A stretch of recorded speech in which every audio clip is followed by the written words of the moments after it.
this kind of trope about criminals, migrants as criminals, right?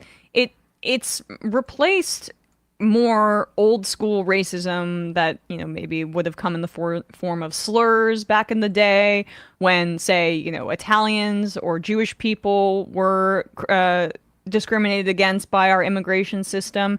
Now it's just, oh, they're bringing crime. Can you talk a bit about that transition from those identifiable racist tropes to now this one that we're living through at this moment?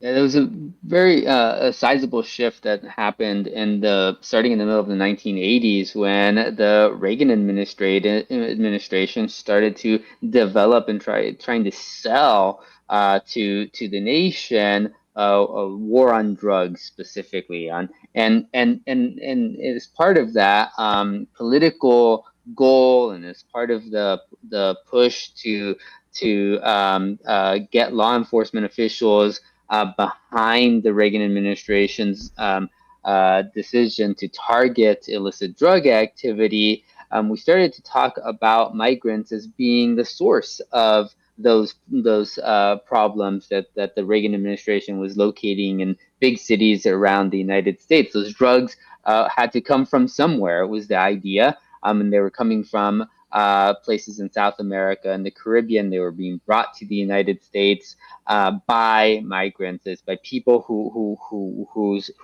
principal goal, if not their only reason for coming to the United States, was to engage in illegal activity, in criminal activity. In that sense, it's not all that different from some of the rhetoric that we hear from politicians today. But it did catch on in the 1980s with Republicans, and then in the 1990s under the Clinton administration, when and among fairly influential members of the Democratic Party in Congress, including folks like then Senator Joe Biden, Mm. who of course now occupies the White House.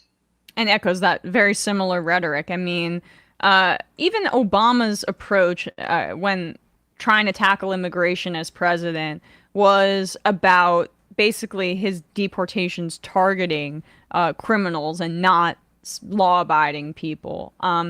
What's what's your assessment of Obama's role in this kind of just swell of treating migration as a criminal problem?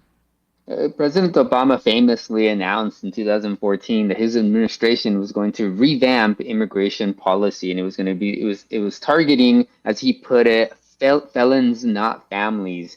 He went on to say we're going to go after gang members, not the mother who's trying to get her kids to school. As if, of course, felons are not parts of families, and families do not include felons, right? As if people exist in these binaries. You're either good or you're bad. You're fit for life in the United States because you avoid crime. But if you engage in criminal activity, then you have no right to remain in this country. When of course we don't have to look far beyond our families and friend networks. The latest news stories to know that our country is full of people whose activities run the gamut, from the best versions of themselves to the worst versions of themselves.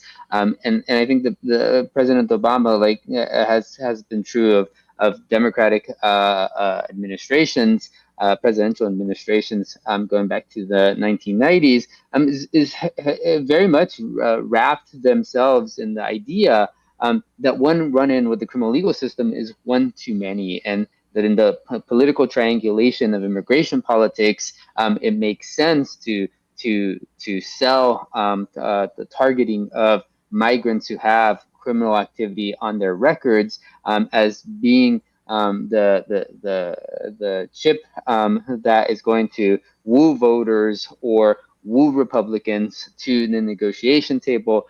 And at least when it comes to Republicans in Washington, we've seen time and time again that no matter how much Democrats are willing to move in their direction, Republicans are pretty steadfast in their unwillingness to go along with them.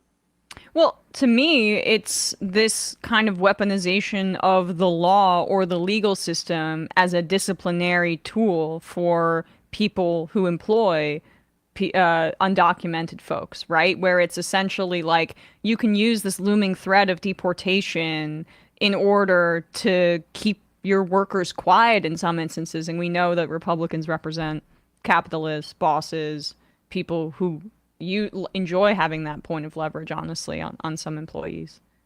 Yeah, but I think this is something that we have to remember. Democrats are also supportive Yes. of the very law that created the federal government's power to decide who gets to work in the United States and who doesn't. That comes to us from 1986 when Reagan was president. It was a product of an important political compromise in which Republicans got those employer sanctions. But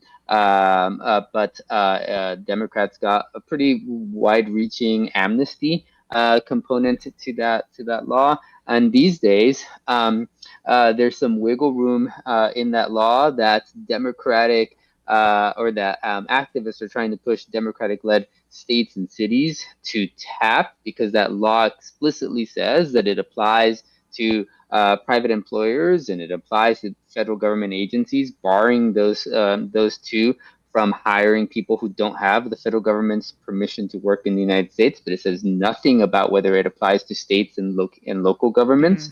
Mm. And folks in California are trying to push the UC system.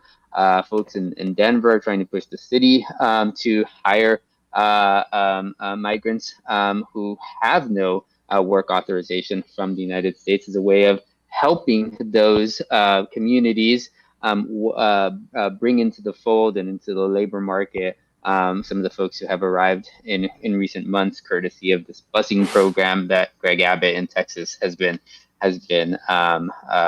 leading for many months now.